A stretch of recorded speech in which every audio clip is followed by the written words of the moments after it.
అందరూ రావాలి మన గెటప్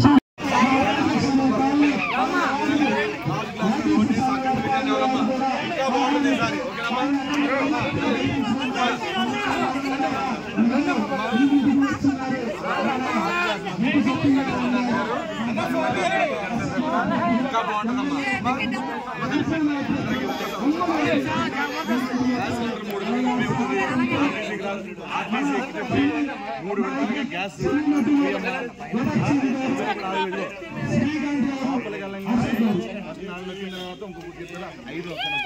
లోపలికి వెళ్ళగానే 4 తర్వాత 5 గుర్తు పెట్టుకోండి 5 గాజు గ్లాస్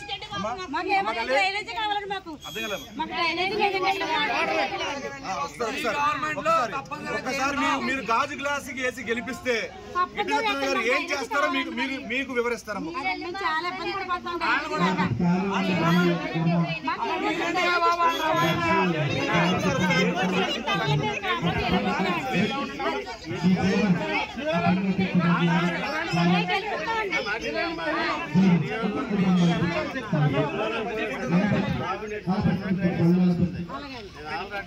దాన్ని పవన్ కళ్యాణ్ గారికి చెప్పడం కూడా జరిగింది. ప్రభుత్వం ఏర్పడగానే తప్పనిసరిగా మీకు డ్రైనేజ్ వ్యవస్థని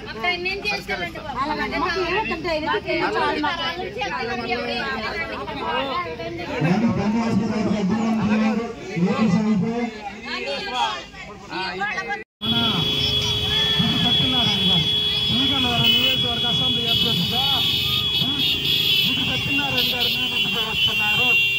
మన ఆయనతో పాటు మన గెటప్ సీన్ గారు, జబర్దస్త్ టీం బాబీ గారు, అశోక్, ఈ ముగ్గురు కూడా ఈ టీంతో మన ముందు మన అభ్యర్థిని గెలిపించుకున్నందుకు గాజు గ్లాసు గుర్తుపై అఖండ మెజార్టీతో ఓట్లు వేయినందుకు మన అభ్యర్థి గిట్టి సత్యనారాయణ గారితో మీ ముందుకు వస్తున్నారు. ఒకసారి ఆలోచించండి అమ్మా, గుర్తించుకోండి అమ్మా, మన అభ్యర్థిని గెలిపించుకుందా.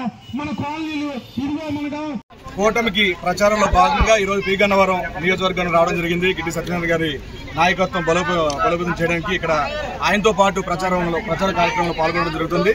సో ఆయన ర్యాలీలో భాగంగా ఈ రోజున ప్రతి స్ట్రీట్ దగ్గర, ప్రతి వీధి దగ్గర ఆగి మహిళలను కలుసుకోవడం, వాళ్ళ కష్టాలు తెలుసుకోవడం, వాళ్ళకి ఏవైతే అవసరాలు ఉన్నాయో అవన్నీ తెలుసుకోవడం, వాళ్ళకి ఒకసారి గాజు గ్లాస్ కేసుకి అధికారం పట్టగడితే గనక అధికారంలో రాగానే, కూటమి అధికారం రాగానే వాళ్ళకి కష్టాలు తీర్చే విధంగా, వాళ్ళకి అర్థమయ్యే విధంగా, వాళ్ళకి ఏవైతే పనులు చేస్తారో, వాళ్ళకి ఏవైతే మౌలిక సదుపాయాలు కావాలో అవన్నీ తీర్చే విధంగా ఆయన వాళ్ళకు వివరంగా చెప్పడం జరుగుతుంది. చాలా సంతోషంగా ఉంది. చాలా మంది మహిళలు రావడం, గిట్టి సత్యనారాయణ గారిని గెలిపించుకోవడం చెప్పడం చాలా ఆనందంగా ఉంది. ఈసారి పి గన్నవరం నియోజకవర్గం నుంచి గిట్టి సత్యనారాయణ గారు భారీ మెజారిటీతో గెలవడం ఖాయం. జై జనసేన.